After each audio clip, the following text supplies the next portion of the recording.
Petang ni demo ada ke mana ke awak? Tak tahu lagi nak ke mana. Kenapa awak ada projek ke?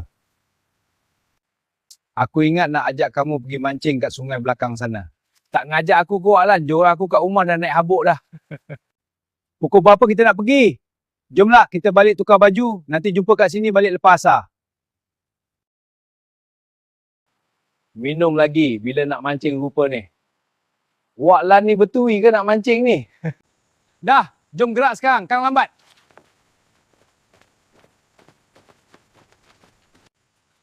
Minum lagi Wak. Aduh.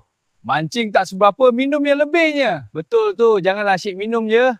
Sedap benar ke kamu makan sambal tu Fadil? Kruk-krak aku dengar. Sedap Wak, dah 2 paket aku makan dah ni.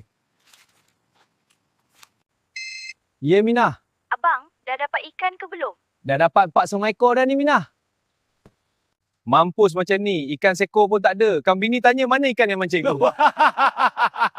Kau bagi je sambal ikan bilis Modayu ni. Nanti bini kau tak tanya dah pasal ikan kita pancing ni.